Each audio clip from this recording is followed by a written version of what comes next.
Good morning student. बाल साधना शिक्षण संस्थान की ऑनलाइन क्लासेस में आपका स्वागत है। कल वाले वीडियो में अपन ने बात की थी यानी सल्फर के अपर रूप की। सल्फर के अपर रूप, 3 अपर रूप अपन ने देखे थे।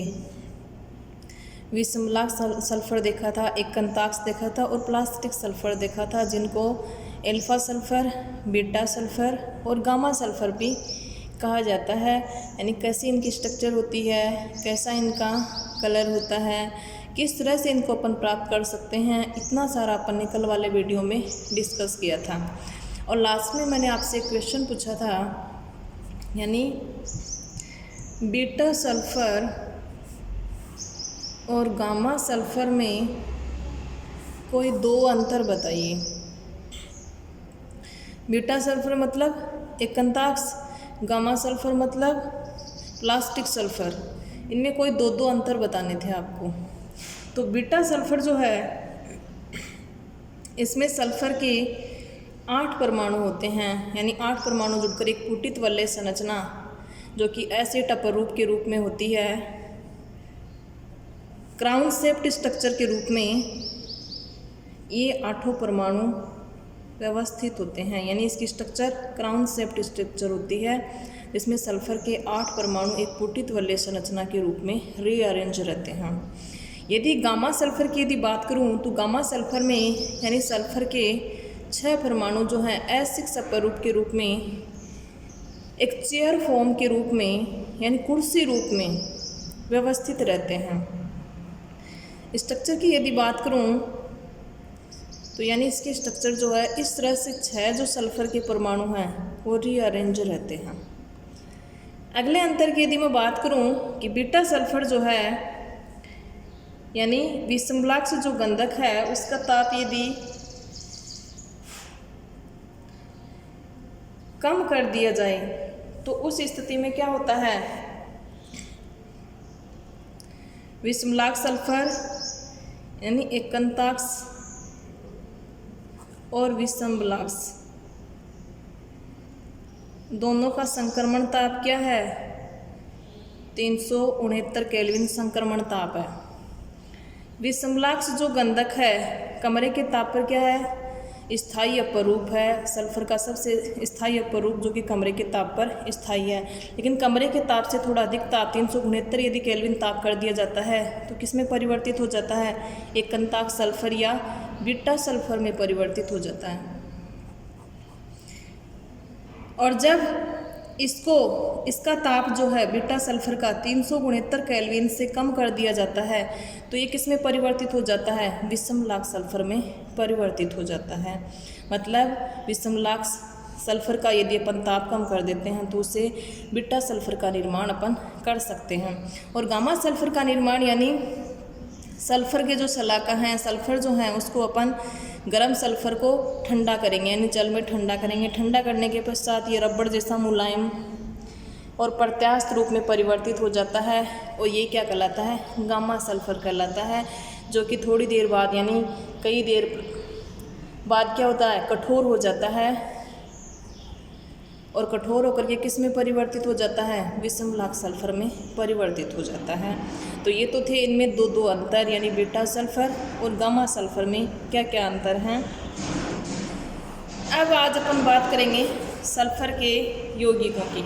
यानी सल्फर जो है वो कई यौगिक बनाता है, सल्फाइड भी बनाता है, सल्फेट भी बनाता है, सल्फर डाइऑक्साइड भी बनाता है, सल्फर मोनोक्लोराइड भी बनाता है, सल्फर डाइक्लोराइड भी बनाता है।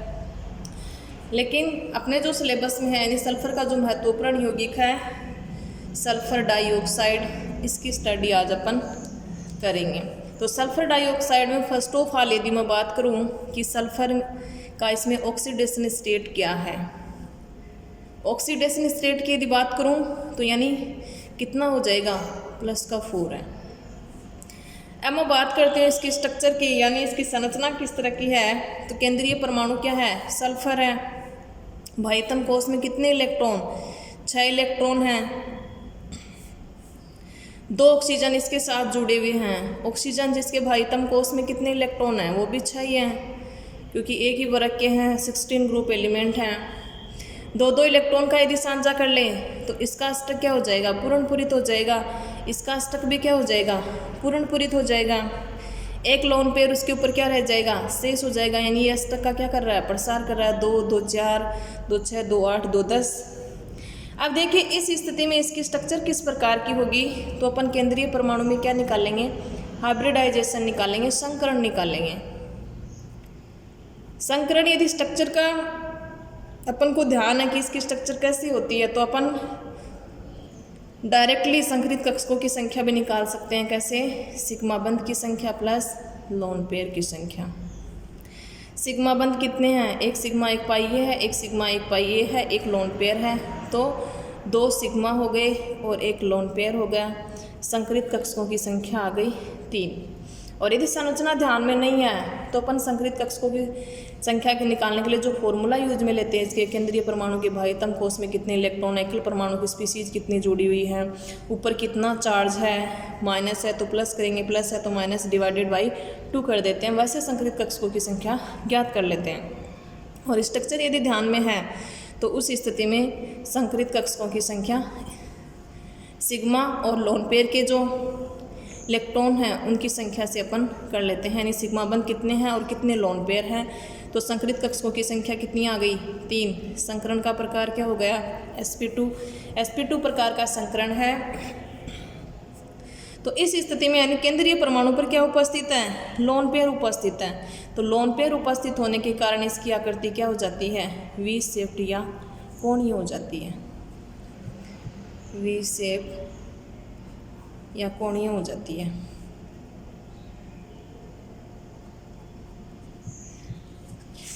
अब अपन बात करते हैं इसके बनाने की विधि की, यानी सल्फर डाइऑक्साइड का निर्माण जो है वो कैसे किया जाता है, कौन कौन सी विधियां हैं जिनके द्वारा सल्फर डाइऑक्साइड का निर्माण किया जा सकता है। पहली जो विधि है, यानी वायु की उपस्थिति में, वायु की उपस्थिति मतलब वायु में क्या है, ऑक्सीजन उपस्थित है। वायु की उपस्थिति में यदि अपन सल्फर किस रूप में है, एसिड अणु के रूप में, सल्फर या आयरन पायराइटीज, आयरन पायराइटीज का सूत्र होता है Fe(S2), ये होता है आयरन पायराइटीज, आयरन पायराइटीज,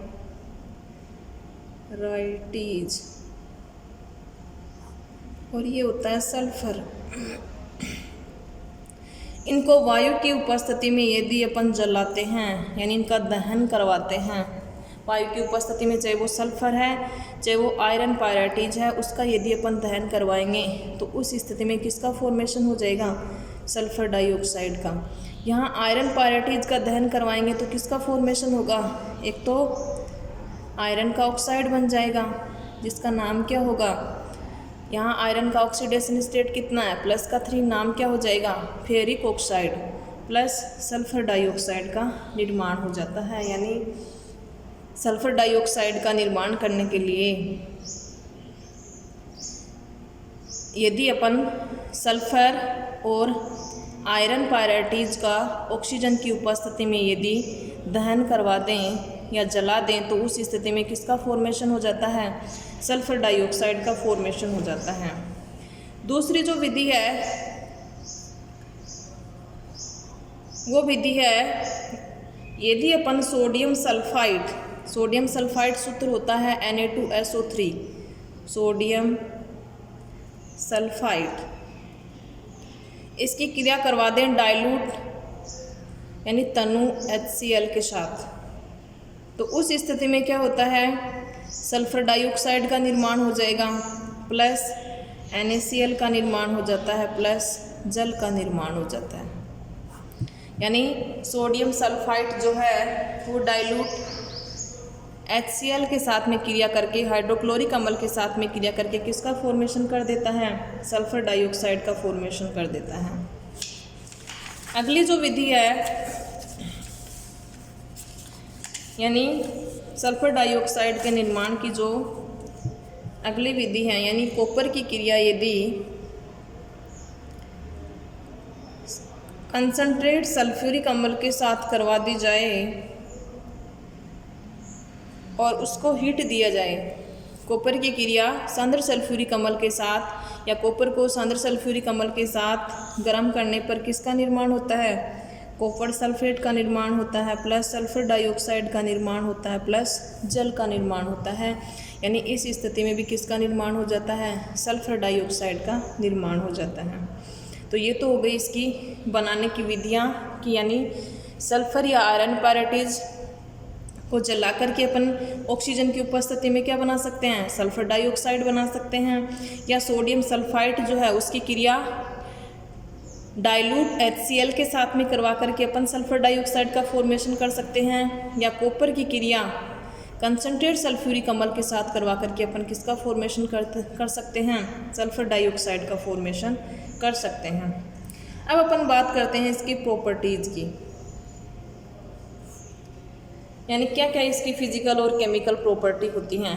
तो फर्स्ट ऑफ ऑल यदि बात करूँ इसके कलर की, तो सल्फर डाइऑक्साइड जो होती है वो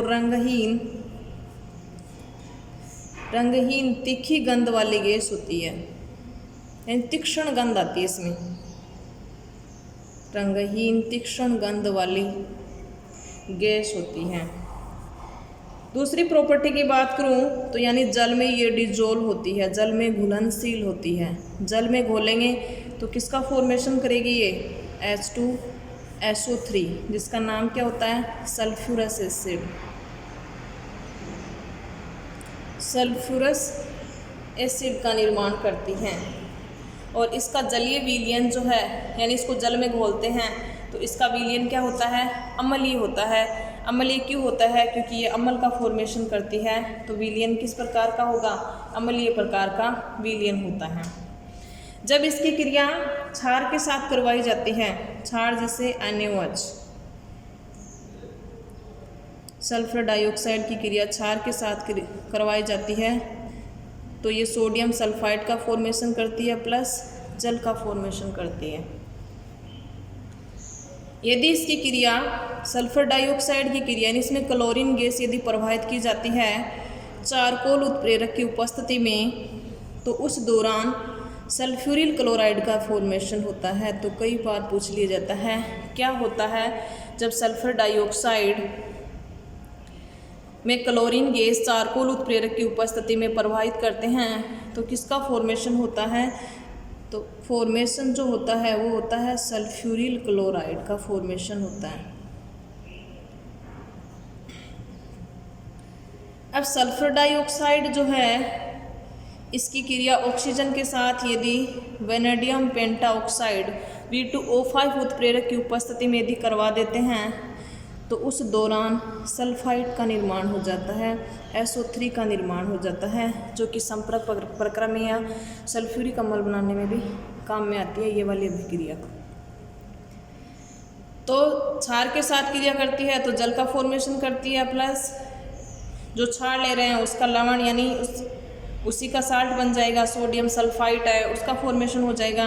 सल्फर डाइऑक्साइड की क्रिया क्लोरीन के साथ चारकोल की उपस्थिति में करवाएंगे तो सल्फ्यूरिल क्लोराइड का फॉर्मेशन हो जाएगा। सल्फर डाइऑक्साइड की क्रिया ऑक्सीजन के साथ करवाएंगे तो किसका फॉर्मेशन हो जाएगा? सल्फाइड का फॉर्मेशन हो जाएगा वेनेडियम पेंटाऑक्साइड उत्प्रेरक की उपस्थिति में। अब कई बार क्वेश्चन पूछ लिया जाता है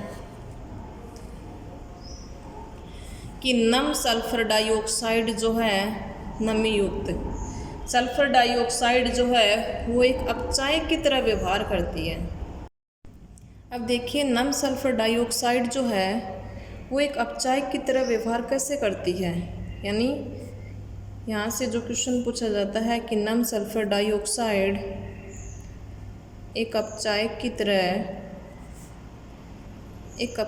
तरह व्यवहार करती है। क्यों? ऐसा क्यों होता है कि इसका किसमें ये अपचयन करवाती है और खुद का क्या होता है? ऑक्सीकरण होता है।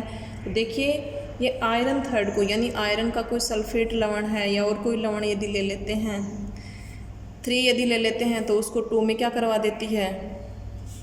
अपचयित करवा देती है। तो सल्फर डाइऑक्साइड आयरन सल्फेट के जलीय विलयन के साथ जब क्रिया करवाते हैं तो किसका फॉर्मेशन होता है? आयरन +2 ऑक्सीकरण अवस्था में परिवर्तित हो जाता है, यानी इसका क्या हो जाएगा, अपचयन, सल्फेट आयन का फॉर्मेशन हो जाता है प्लस H+ आयन का निर्माण हो जाता है। तो यानी इस वाली अभिक्रिया में क्या होता है, आयरन जो है वो +3 ऑक्सीकरण अवस्था से किस ऑक्सीकरण अवस्था में जा रहा है, +2 ऑक्सीकरण अवस्था में।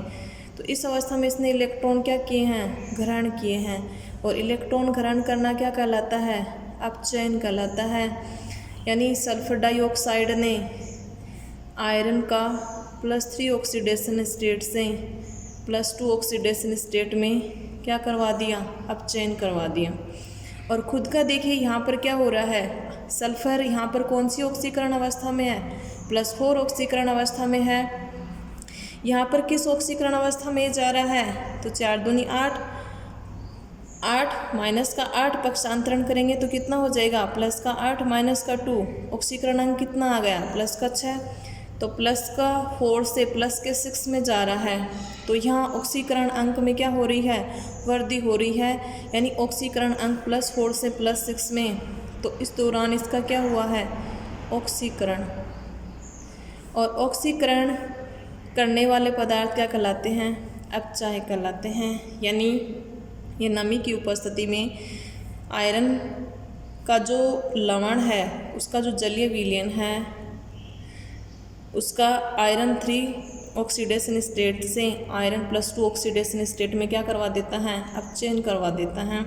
और यहाँ पर खुद किसकी तरह बिहेव करता है, अपचायक की तरह बिहेव करता है। इसी प्रकार सल्फर डाइऑक्साइड का प्रयोग जो है, यानी सल्फर डाइऑक्साइड गैस है उसका पता करने के लिए क्या किया जाता है, उसमें KMnO4 यानी सॉल्यूशन यदि डाल दिया जाता है जो कि गुलाबी रंग का होता है, पोटेशियम परमैंगनेट। तो ये क्या करता है, पोटेशियम परमैंगनेट का रंग उड़ा देती है सल्फर डाइऑक्साइड। तो SO2 का पता लगाने के लिए सल्फर डाइऑक्साइड जो है उसकी क्रिया पोटेशियम परमैंगनेट के साथ करवाई जाती है। तो उस दौरान क्या होता है, ये उस पोटेशियम परमैंगनेट को गुलाबी रंग से रंगहीन में परिवर्तित कर देती है। कैसे, यानी सल्फर डाइऑक्साइड जो है पोटेशियम परमैंगनेट यानी उसमें मैंगनेट आयन है का जलीय विलयन उसमें प्रभावित करेंगे। पोटेशियम परमैंगनेट का जलीय विलयन में sulphur oxide gas, sulphur dioxide gas जो ही प्रभावित करेंगे तो इसका जो गुलाबी रंग है वो गुलाबी रंग रंगहीन हो जाता है। तो इससे अपन पता लगा सकते हैं कि इसमें अपन ने सॉल्यूशन में कौन सी गैस प्रभावित की है, प्रभावित की गई गैस कौन सी है, सल्फर डाइऑक्साइड है।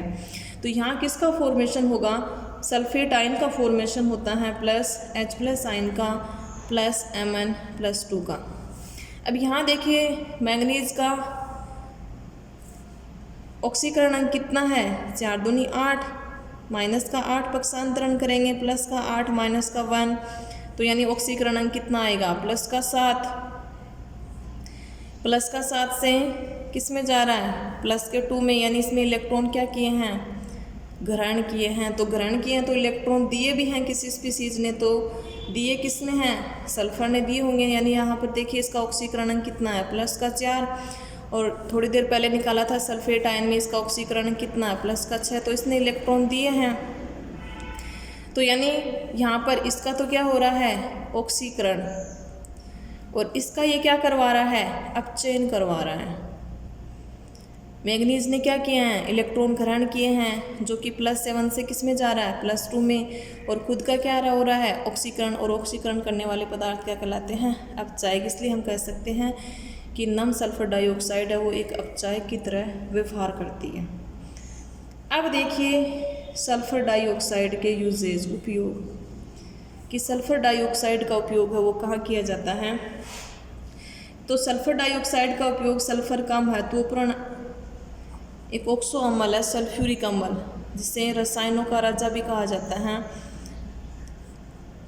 रसायनों का राजा जिस अम्ल को कहा जाता है वो कौन सा है, सल्फ्यूरिक अम्ल के निर्माण में जो है वो सल्फर डाइऑक्साइड का निर्माण किया जाता है, जो कि अपन अगले टॉपिक में पढ़ेंगे। सहसंपर्क प्रक्रम जो है जिसके द्वारा किसका निर्माण किया जाता है, सल्फ्यूरिक अम्ल का निर्माण किया जाता है। एक इसका उपयोग जो है ऊन, रेशम आदि जो हैं उसके विरंजक में किया जाता है, यानी उसका कलर उड़ाने के लिए इसका उपयोग है वो किया जाता है। वी मतलब हटना, रंजक यानी उनका कलर, रंग। एक इसका उपयोग जो है वो शर्करा व पेट्रोलियम के शुद्धिकरण में किया जाता है। शर्करा व पेट्रोलियम के शुद्धिकरण में इसका उपयोग, सल्फर डाइऑक्साइड का उपयोग किया जाता है। अब देखिए आज की वीडियो में आपके लिए क्वेश्चन, पहला क्वेश्चन जो है वो मेरा आपसे ये है कि निम्न में से कौन सा तत्व है जो ऑक्सीजन के साथ सीधे अभिक्रिया नहीं करता। यानी तत्व हैं जिंक है, टाइटेनियम है, प्लेटिनम है और आयरन। ये 4 तत्व हैं।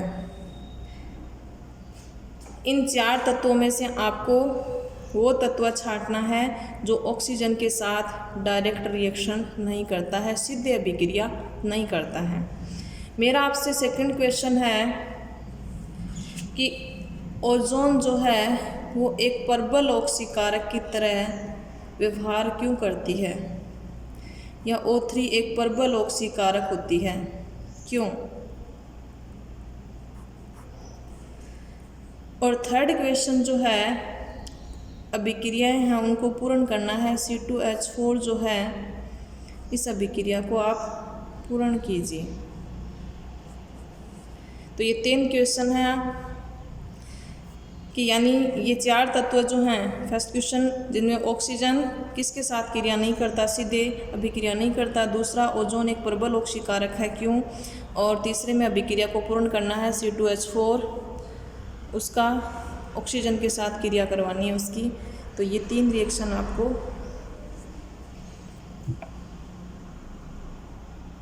3 क्वेश्चन आपको करने हैं और कमेंट बॉक्स में इनके आंसर लिख करके देने हैं। आज की वीडियो में इतना ही। Thank you.